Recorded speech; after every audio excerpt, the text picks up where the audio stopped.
అందరికీ నమస్తే అండి. Welcome back to our channel. అందరూ బాగుండాలని మనస్ఫూర్తిగా ఆ అమ్మవారిని వేడుకుంటున్నాను. ఈరోజు వరలక్ష్మి వ్రతానికి సంబంధించి ఒక మంచి యూస్ఫుల్ వీడియో చేయబోతున్నానండి. చాలామంది కామెంట్స్లో అడుగుతున్నారు, జాబ్ హోల్డర్స్ కానీ లేదా వ్రతంలాగా చేయడం రాని వాళ్ళు సింపుల్గా వరలక్ష్మి వ్రతం, లక్ష్మీదేవి పూజ ఏ విధంగా చేసుకోవాలి. అలాగే కొంతమందికి కలశం, తోరం ఇవేవి ఆనవాయితీ ఉండవు కదండి. సో అలాంటి వాళ్ళు కూడా ఎంత సింపుల్గా ఈ వరలక్ష్మి వ్రతం రోజు అమ్మవారి పూజ చేసుకోవచ్చో ఇవాల్టి వీడియోలో మీ అందరితో షేర్ చేసుకుంటాను. మాకు ఎలాంటి స్తోత్రాలు చదవడం రాదండి, వ్రతాలు అవి చేయడానికి మేమేమి చదవలేము అనుకునే వాళ్ళు కూడా ఎంతో సింపుల్గా అమ్మవారికి నచ్చేలాగా పూజ చేసుకోవచ్చండి. ముందుగా మనం గుర్తుపెట్టుకోవాల్సిన విషయం ఏంటంటే, అమ్మవారికి మనం ఎంత ఘనంగా పూజ చేశామో కాదు, ఎంత భక్తితో ఆ అమ్మవారికి పూజ చేసుకున్నామన్నది చాలా ఇంపార్టెంట్ అండి. మామూలు శుక్రవారం మనం పూజా మందిరం దగ్గర మామూలుగా పూజ చేసుకున్నా సరే, ఈ వరలక్ష్మి వ్రతం రోజు విడిగా పూజా మందిరం దగ్గర కానీ లేదంటే ఈశాన్య మూల కానీ నేలపైన ఆవు పేడతో అలికి బియ్య పిండితో ముగ్గు వేసి పసుపు కుంకుమ వేసుకొని అలంకరించుకున్న తర్వాత మీరు పీఠాన్ని కానీ లేదా చిన్న టేబుల్ కానీ ఏదో ఒకటి అరేంజ్ చేసుకొని అమ్మవారి ఫోటో పెట్టుకోవాలి. మీ దగ్గర ఫోటో ఉంటే ఫోటో లేదా విగ్రహం ఏదైనా సరే పెట్టుకోవచ్చండి. ఆ పీట పైన ఏదో ఒక క్లాత్ వేసుకోవాలండి. కొత్తది వాడని క్లాత్ తీసుకోవాలి. వైట్ కానీ, ఎల్లో కానీ, రెడ్ కానీ ఈ మూడిట్లో ఏదో ఒక కలర్ తీసుకొని పీఠం పైన వేసుకోవాలి. మరి నేలపైన అమ్మవారి ఫోటో పెట్టకుండా కొంచెం హైట్గా ఉండేలాగా ఏదైనా పీటని అరేంజ్ చేసుకోండి. ఇక మిగిలిన డెకరేషన్ అనేది మీ ఇష్టం అండి. మీ కళ్ళకి నిండుగా ఉండడం కోసం ఎలా అయినా చేసుకోవచ్చు. ఏ పూజకైనా వినాయకుడిని తప్పనిసరిగా పూజలో పెట్టుకోవాలి కదా. అందులో లక్ష్మీదేవికి గణపతి అంటే చాలా ఇష్టం అండి. అమ్మవారికి ఎడమ పక్కగా అంటే మనకి కుడి పక్క, అక్కడ మనం పెట్టిన అమ్మవారి ఫోటోకి ఎడమ పక్కగా వినాయకుడి ఫోటో కానీ విగ్రహం కానీ, లేదు విగ్రహం కూడా లేదు ఫోటో లేదు అనుకునే వాళ్ళు చిన్న పసుపుతో చేసిన గణపతిని కానీ ఎడమ పక్కన పెట్టుకొని పూజించుకోవాలి. అలాగే అమ్మవారికి ఎదురుగా ఒక చిన్న సింహాసనం వేసుకుంటున్నానండి. ఈ సింహాసనం పైన కొన్ని బియ్యం వేసి ఆ బియ్యం పైన తమలపాకు వేసుకొని కొద్దిగా పసుపు కుంకుమ వేసుకొని వాటిపైన లక్ష్మీనారాయణుల విగ్రహాలు పెట్టుకుంటున్నానండి. మీ దగ్గర అమ్మవారి విగ్రహం ఉంటే అమ్మవారి విగ్రహాన్ని పెట్టుకోవచ్చు. నా దగ్గర శ్రీనివాసుడి విగ్రహం కూడా ఉంది కాబట్టి ఇద్దరిని కలిపి ఈ సింహాసనం పైన కూర్చోపెడుతున్నాను. నేను మెయిన్ పూజ చేసుకునేదైతే ఈ విగ్రహాలకేనండి. మీరు ఏ మంత్రాలు రాకపోయినా మీరు పూజ చేయాలి అనుకుంటే మీ దగ్గర ఇలా చిన్న విగ్రహం ఏదైనా ఉంటే దాన్ని పెట్టుకొని పూజ చేసుకోవచ్చు. లేదనుకుంటే డైరెక్ట్గా ఫోటోకే పూజ చేసుకోవచ్చు అండి. లేదంటే చిన్న పసుపు ముద్దతో గౌరీదేవిని చేసుకొని ఆ గౌరీదేవికి పూజ చేసుకోవచ్చండి. మీ దగ్గర ఇలా సింహాసనం కానీ పీట కానీ ఏదైనా ఉంటే దానిపైనే గౌరీదేవిని పెట్టుకొని అమ్మవారికి పూజ చేసుకోవచ్చు.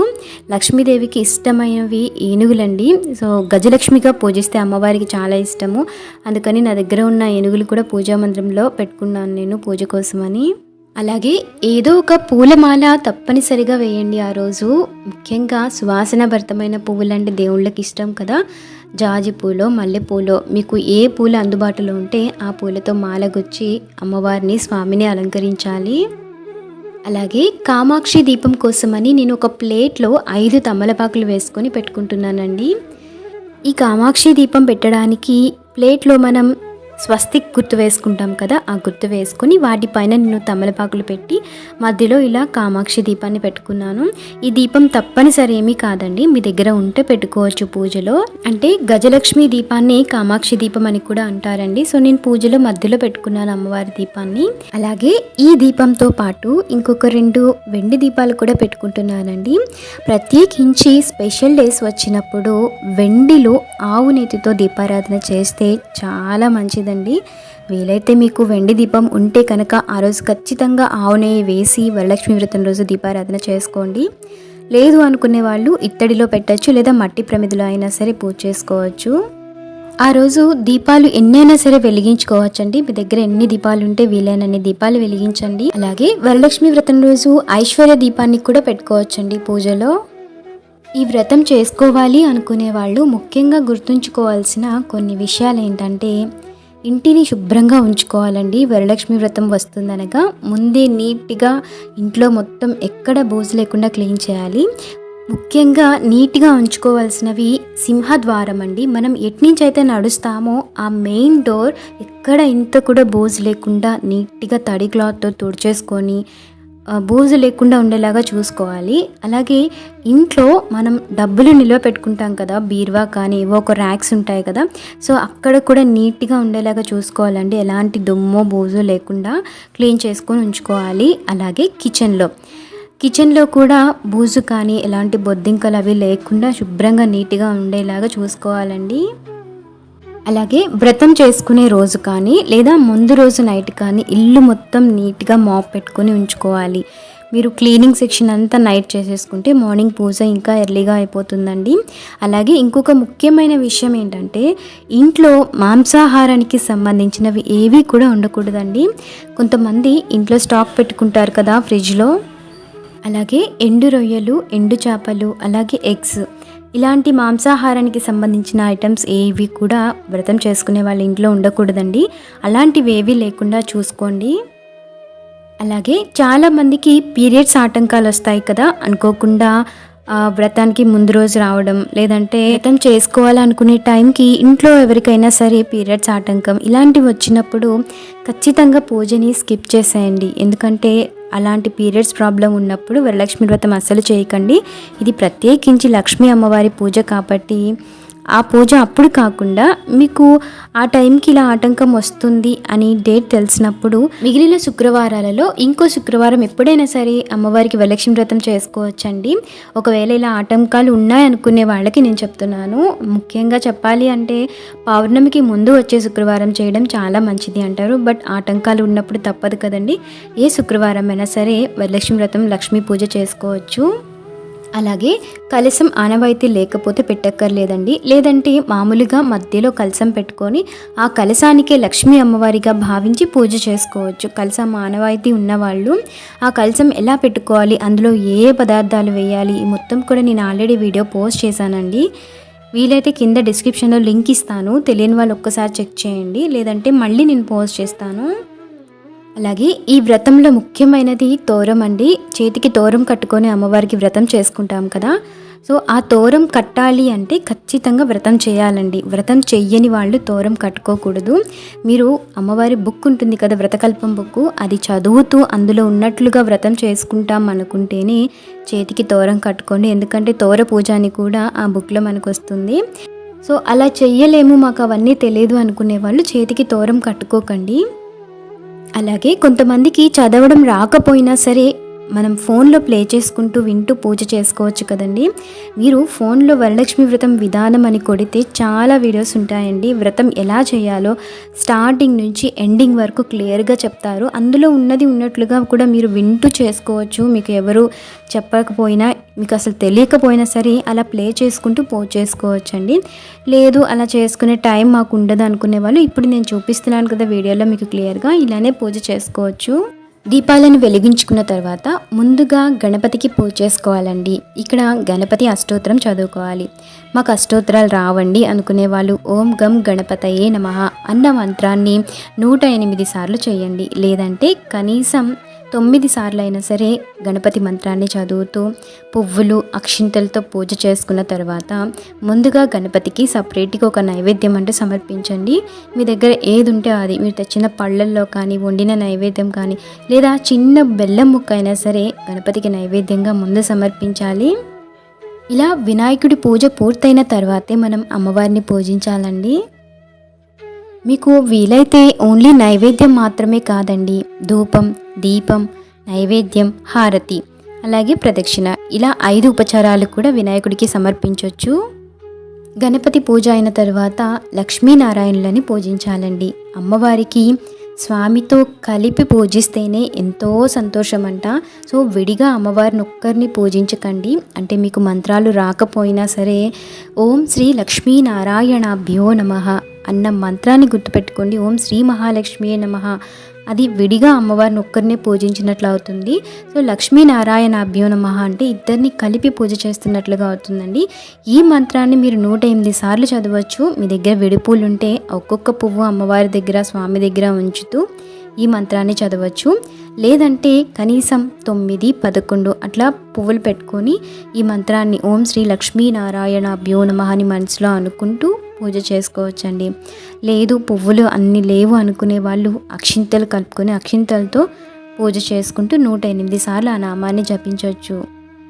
లేదంటే మీరు పూజ చేసుకునే విగ్రహం దగ్గర కానీ లేదా ఫోటో దగ్గర కానీ లేదా గౌరీదేవి దగ్గర కానీ చిటికెడు కుంకుమ తీసుకొని ఆ కుంకుమ కొంచెం కొంచెం వేస్తూ ఓం శ్రీ లక్ష్మీనారాయణాభ్యో నమః అన్న మంత్రాన్ని మనసులో జపిస్తూ ఉంటే అది కుంకుమార్చన అవుతుందండి. సో మీరు ప్లేట్ పెట్టుకుని ప్లేట్లో చేసుకోవచ్చు, లేదా డైరెక్ట్గా గౌరీదేవి పైన విగ్రహం పైన కూడా చేసుకోవచ్చండి. ఫోటో అయితే ప్లేట్ పెట్టుకొని చేసుకోండి. అలాగే స్వామితో కలిపి అమ్మవారిని పిలిచే పేర్లలో అమ్మవారికి ఇష్టమైనవి ఓం విష్ణు ప్రియాయే నమః, దామోదర ప్రియాయే నమః, హరివల్లభాయే నమః. ఇలా ఈ పేర్లలో ఏదైనా సరే అమ్మవారి పూజలో జపించవచ్చు. ఇలా ఏ మంత్రాలు రాకపోయినా ఆ స్వామి అమ్మవార్ల పేర్లను మనసులో జపిస్తూ ఉంటే చాలండి, మనస్ఫూర్తిగా మన పూజ అమ్మవారికి చేరుతుంది. ఇలా చేసిన తర్వాత 5 ఉపచారాలు మనం అమ్మవారికి సమర్పించుకోవాలి. ప్రతిరోజు మనం చేసే ఉపచారాలేనండి ఇవి. మొదటిది ధూపం.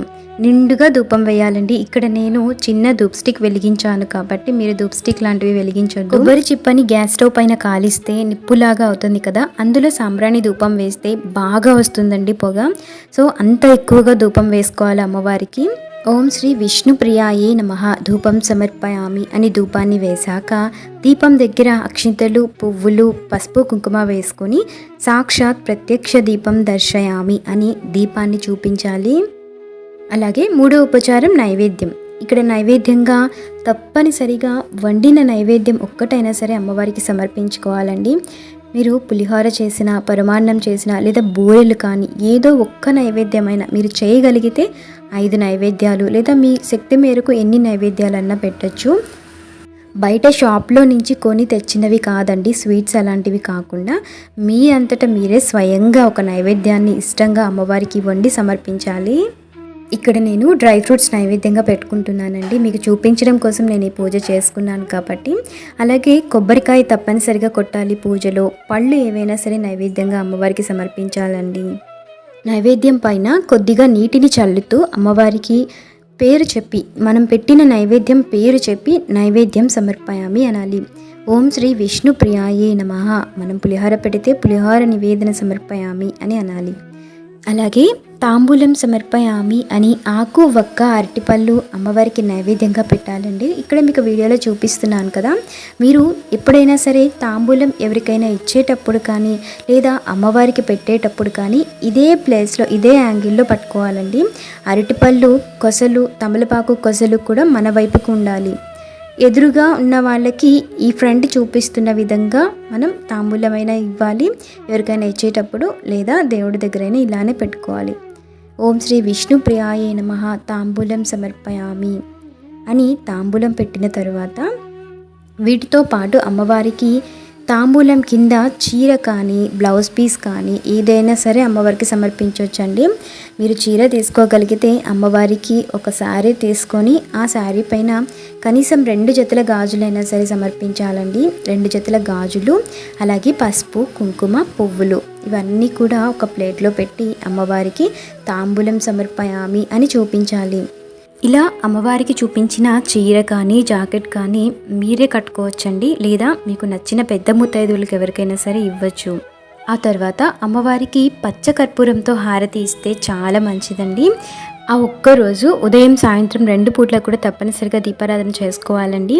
2 పూట్లకు కూడా పచ్చ కర్పూరంతో హారతి ఇవ్వండి. హారతి ఇచ్చిన తర్వాత ప్రదక్షిణలు చేస్తే పూజ పూర్తవుతుందంటే అక్కడికి పంచ ఉపచారాలు అవుతాయి.